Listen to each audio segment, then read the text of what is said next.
Today we're building a console killer for around 500 buckaroos. So it's a little bit on the high-end side. It's definitely a bit more than you would pay for an Xbox One X or a PS4 Pro, but at the same time this build should definitely outperform either of those consoles with flying colors. I should also mention this video is sponsored by AeroCool, so thanks to them for providing the case, as well as some goodies we'll take a look at later. But let's go over the parts. Starting with our CPU, we've got a Ryzen 3 2200G. This is a quad-core 4-thread part, boosts up to 3.7 gigahertz, and it does feature integrated Vega 8 graphics, so it does have an iGPU on there, although we will be adding a discrete GPU to this build. But it is convenient to have onboard graphics for a number of reasons, like troubleshooting, or just having it as a backup should your GPU die for some reason with no immediate replacement. With some overclocking headroom and a Wraith stealth cooler out of the box, the 2200G is quite a bargain for just $100. We're pairing that with an ASRock B450M HDV motherboard. This is a fairly basic board. It only has 2 DIMM slots. That is the price you pay for not paying a lot. But for $60, you're still getting the B450 chipset, plenty of USB 3 ports on the back, and even an M.2 slot. So it's already better than the motherboard that Walmart used in their gaming PC. Now the memory kit we're supposed to be using for this build is a 16 gig dual channel kit of G.Skill Aegis DDR4 at 2800 speed, but due to the Christmas rush, it has been delayed in shipping, and so it's not here yet. So we have a placeholder for now. This is the T-Force Nighthawk RGB. So it's 3000 speed, just a little bit faster than our Aegis kit. If the Aegis kit doesn't arrive here by the time we're ready to test this finished build, then I'll probably just downclock this kit to 2800, and that'll be the best I can do for now. But we did get that Aegis kit for 99 bucks. So not too shabby for a dual channel 16 gig kit. Moving on, we have a Corsair CX 450 watt power supply, which should be plenty of juice for this build. 80 plus bronze certified, fully black cables. It's not modular though, so we'll have to spend a little bit more time with cable management. Our video card is the PowerColor Radeon RX 570 Red Dragon, which sounds like a model that Lyle would appreciate. The RX 570 is a fantastic entry-level card for gamers looking to game at 1080p, and I think I snagged this one for about 145 bucks, which is definitely a low barrier to entry for anyone looking to get their foot in the door to PC gaming. We have a couple drives for storage, including a 2TB Seagate Barracuda 7200 RPM mechanical hard drive that we'll be using for our games and mass storage, and our boot drive's a 240 gig Silicon Power S55 2.5-inch SATA Rev 3 SSD. I was able to snag both of those for around $100 total, but if you wanted to cut costs down even further and you were okay with having a smaller OS drive, I think you can snag this S55 in a 120 gig capacity for like 19 bucks. And finally, all of this hardware is going inside of the AeroCool Cylon Mini. This is a micro ATX case that you can pick up for 45 bucks. And for that price, you get RGB and USB 3.0 on the front panel, removable dust filters, and so forth. Again, links to all this stuff can be found in the description below, and thanks again to AeroCool for sponsoring this video. Now let's get building this $500-ish console killer.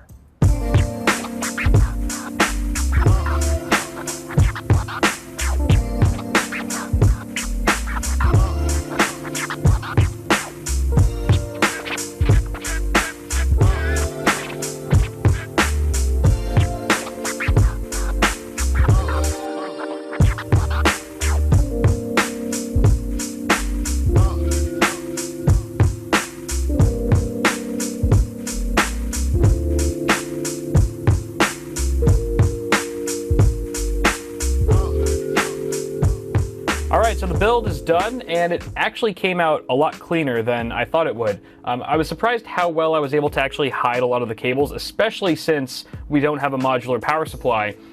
Inside of a $45 case, like, it looks really clean from this side. Even the back side, the cable management wasn't too bad. Obviously, if you have more devices connected, then things can get a bit hairy, but for the most part, building inside of this thing was really no problem at all. As you can see, we did not get the G.Skill Aegis kit in time. We're still using the T-Force Nighthawk RGB sticks, and as I mentioned, I have downclocked those to 2800 speed, which is what the Aegis kit was rated at. It's also worth noting that I've overclocked the Ryzen 3 2200G ever so slightly to 3.8 gigahertz on all 4 cores, and I could have maybe gotten away with a little bit more, but I didn't want to chance it. I forgot to mention this motherboard only has a single 4-pin EPS connector for the CPU power, so I didn't want to push it. But enough jibber jabber, let's see how this thing games. I've jumped into Doom, as you can see, and we are using the Vulkan API, and yeah, Vulkan on Ultra.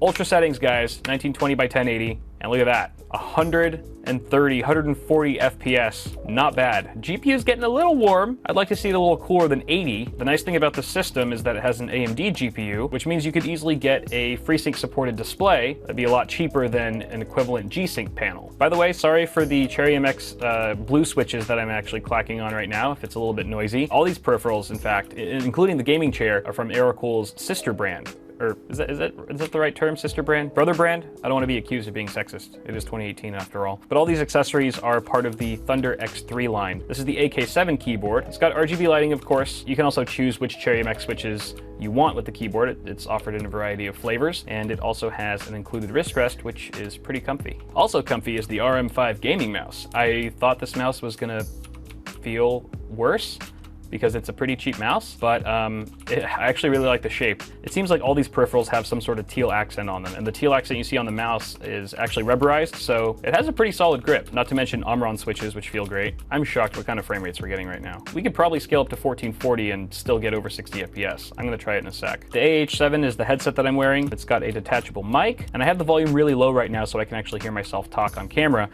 but they're super comfortable, and they look pretty cool from what I can tell on the little monitor there, which is of course the most important part of any gaming headset.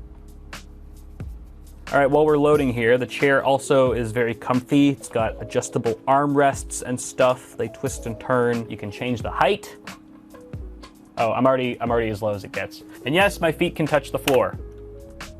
Shut up. But all these accessories from Thunder X3 are pretty darn affordable, so if you're on a budget maybe, or just looking to save some coin and you really like teal, check them out. I'll throw some links in the description. All right, hold on, let's switch this up. We're going to 1440, baby. Haha, just as I suspected, just over 60 FPS. I'm really digging the price to performance here of this rig so far. Now granted, this is Doom and the Vulkan API, not every game supports Vulkan, of course, so why don't we switch gears here to maybe GTA 5. I always go to GTA 5 because it does a good job of taxing both the CPU and the GPU. It's also a very scalable game, so regardless of the specs that you're rocking, as long as they're not super potato, you can usually tweak the settings enough to get the game running smoothly.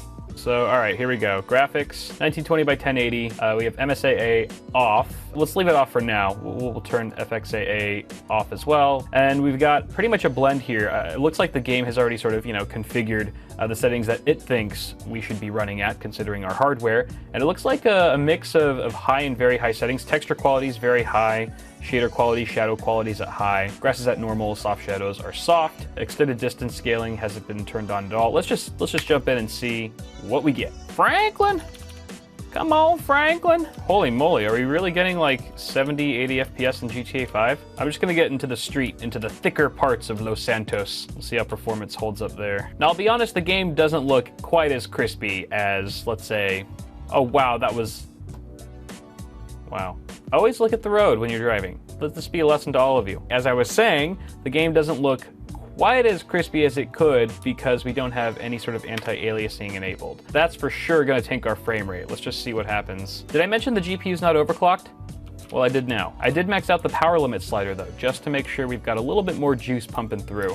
I'm gonna see what happens if I turn MSAA on. All right, 2x MSAA enabled. That brings us down to, okay, so 2x it's not a game killer, but you can definitely see that we've dropped maybe 5 to 10 FPS on average. But of course, I personally like the way MSAA looks a lot more than FXAA. Edges look a bit sharper, a bit more natural. I feel like only the most privileged and spoiled of gamers would scoff at the level of performance that this $500 rig is pumping out right now. And I mean, if you want to compare how this looks right now to the console experience in the same title, it's just, you can't. You just can't even compare it. The difference is really night and day. And I guess the moral of the story here is that you don't need to spend $1,000 plus to get that experience. You guys let me know what you think. I'm sure you've already whipped up your PC part picker lists and dropped them in the comments telling me what a terrible job I did and how yours is much better. That's totally fine, actually. The more options, the merrier for anyone who's looking to build something like this. But guys, thank you so much for tuning into this one. Again, links to everything featured in this video can be found in the description below. I want to say a special thanks again to Aerocool for sponsoring this video, and thanks to you for watching it. Toss a like on the video if you enjoyed it, guys. Get subscribed for more tech stuff coming at you really soon, and I'll see you in the next video.